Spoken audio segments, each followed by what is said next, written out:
Okay, I'm going to clean the carb on this Enticer. First step is to take it off the sled. And to do that, I'm going to take this air box off. So there's just 3 6mm fasteners, so 10mm socket.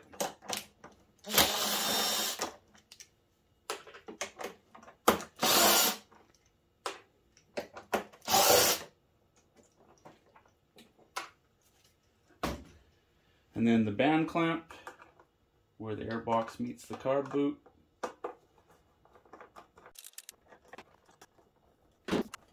Next, I'll take off the fuel line. Now I only have about a 1/4 tank of fuel, so I know if I tie it up here somewhere it won't drain out, but just be mindful that if it's lower than the level of fuel it could leak on you. Just gonna pull this clip back, pull this line off the carb. I'm just going to zip tie it up here. Okay, now to take all the cables off the carb here. Normally you would have an oil line here, or the cable for the oil pump. It's not on here right now, but you would just break the lock nut with a 10mm wrench and back that out and take the barrel out there. And then for the throttle cable, it's just a 8mm wrench on the hex. And then back this screw out until that cable's free. And sometimes there's a clip here, but this one doesn't have it. That guy's loose. Choke or enricher, 12mm. Back that guy out.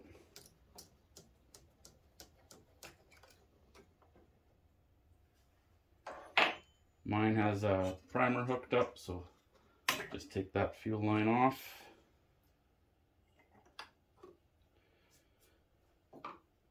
And then we just undo this band clamp at the manifold.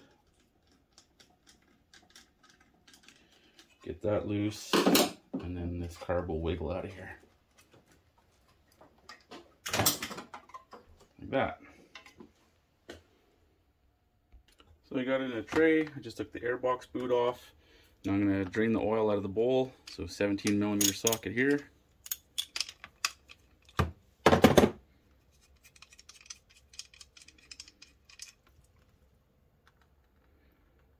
Let that drip for a second. Just pop my vent line off. Now I can take the bowl off. So that's just 4 screws. Use a Japanese International Standard, JIS. I think that's what it is. Use one of those screwdrivers if you can. They fit the heads of these screws better.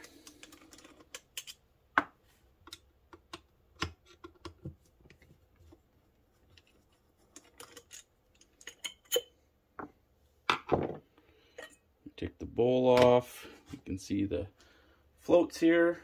I just like to take a little punch or pin or something, and this pin has a flange on one side, so just drive it out from the opposite side. Sometimes you can just pull it out by hand, but you get stuck. Floats. Take the, actually before we tip anything over, this tends to fall out and you'll lose it. So this is the needle of the needle and seat. So there's a little metal part, plastic part, and a tiny spring. Just try not to lose those bits. I'll take the main jet out right now. It's just a 6mm socket. And then flathead screwdriver for the pilot jet. You just need one that fits in there and fits the jet well. So I kind of have a dedicated screwdriver for that purpose. Okay, pops out. So for the seat, just a 10mm socket takes that guy out. And there's just a little fiber washer underneath of that. Take care of that. Now this is a pretty well serviced carburetor, so it's pretty clean in here. But if you have a barn find or something like that, it's going to be probably a lot of varnished gas in here and that sort of thing. So just the only difference is it just takes a little more cleaning, and you just want to inspect your your jets, just make sure all the holes are clean. This is your pilot jet, so you can run wire through there, but if it's really bad, you just might need to get a new one. Main jet, same thing, just blow it out, make sure you can see daylight through the hole. Next thing is the air screw or the pilot screw. I like to just see where it was at before I take it out, so 1/4, 3/4. That had about 1 turn. I think it asked for 1 1/4 from lightly seated, so we'll see when we tune it up, but you just want to inspect this to make sure it's not too grooved. This one kind of does look like it's a little worn, so might be worth replacing. There might just be lines on it, but yeah, it looks okay, but there's just a little spring. Keep that. And then that's it. That's all we take apart. So I'm going to throw this in an ultrasonic cleaner and clean it up. You don't need one. I'll kind of show you what I would do after it's out of there if I didn't have one of those. But yeah, let's get it clean. Okay, so here's the setup. I got the ultrasonic cleaner heating up. It just has this little basket that holds the parts, and then I put the small bits in this little mesh dealio. I believe this is a tea diffuser or something along those lines. And inside here, I'm just running hot water with some dish soap. Find that works well enough. If you have really grimy parts, you can put a little like plastic container, like a peanut butter jar or something with gas in there. That way the whole thing doesn't kind of get fumed up. It's just kind of contained in the jar.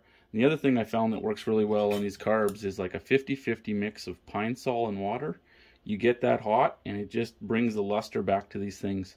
I don't know what it's doing. It must be slightly corrosive, so I'd only put it in for maybe an hour or something, pretty hot, and then I wouldn't leave it overnight or anything. It might ruin some parts. So we'll put this in here.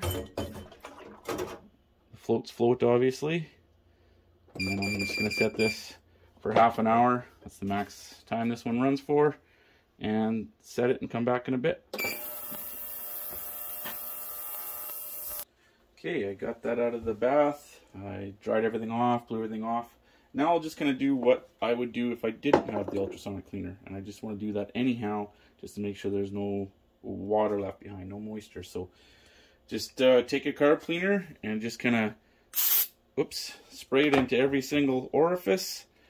And then if you have it, follow it up with some compressed air.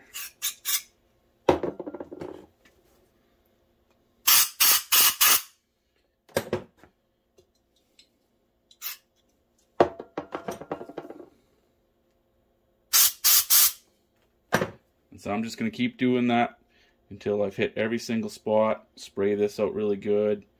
Even the mechanisms, you can hit that up. Just make sure there's no water, everything's clean, everything blows through. If you put it in somewhere, it should come out somewhere else, that kind of thing. So I would say the most critical things to get clean are your main jet, your pilot jet, and needle and seat. For these guys, just make sure they're really blown out good. Hold them up to a light. You should see a really clear, clean circle of light coming through. On the pilot jet, just make sure these little auxiliary holes are opened up. And if they're not salvageable, just get new ones. They're available. And then for the needle and seat, what I like to do to clean up this seat is I chuck up a Q-tip in my drill, and then I just give that a hit of cleaner. And just run that in there for a bit.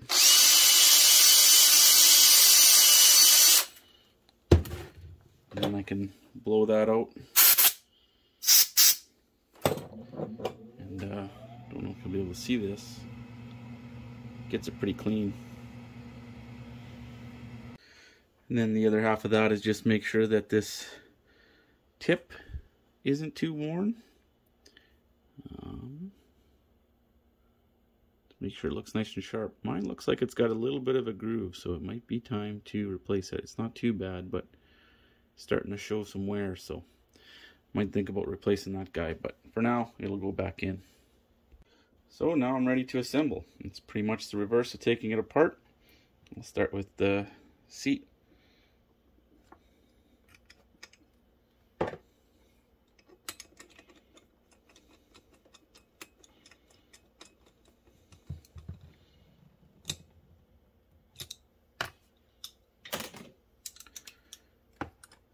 main jet,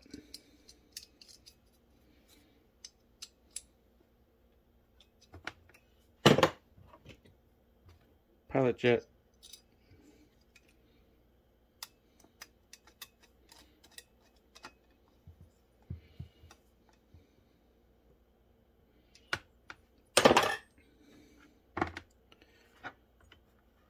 little spring on the plastic bit,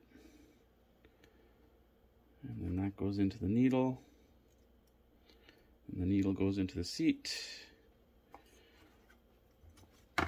Floats just sit on top, and we put the pin through. Oops. That. Just tap it home. There you go.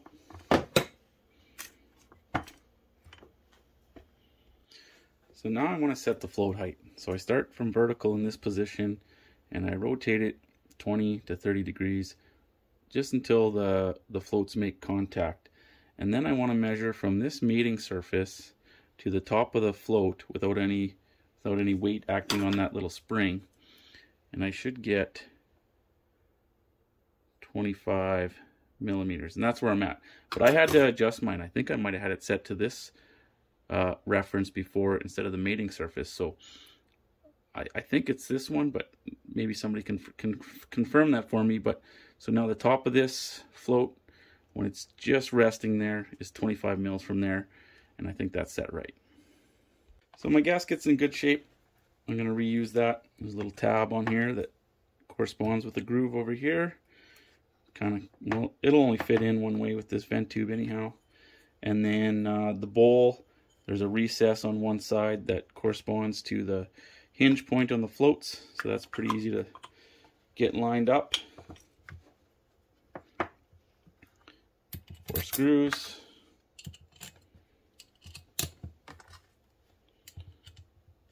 I'll snug those up.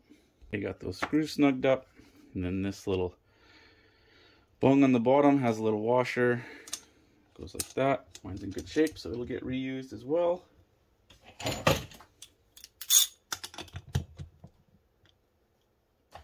And then the last thing to install at this point is the air screw at the top here, or the pilot screw. So spring goes over that,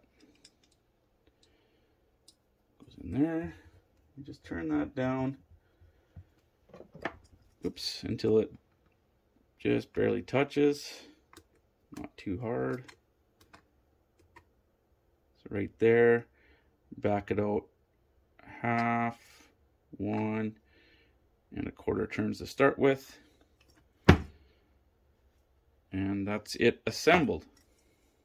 And the last thing we want to do is just add some grease where this shaft meets the body and in that spring, just to keep this free from icing up and protect it from corrosion. So I'm just gonna spread a little bit on with my fingers and then just kind of try and blast it into the cracks with compressed air, clean it up, and maybe just do that a couple times.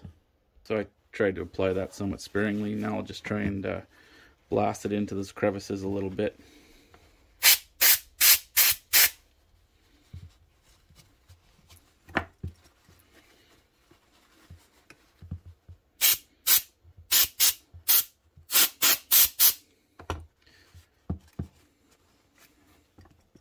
Okay, I got a bit of grease in there, both sides. I just kind of cleaned up the superficial stuff so that dirt and grime doesn't stick to it. But that's ready to go back in the sled. I'm going to leave the cable adjustment and kind of the tuning aspect for another video, I think. This is probably long enough, but hopefully that helps you. Thanks for watching.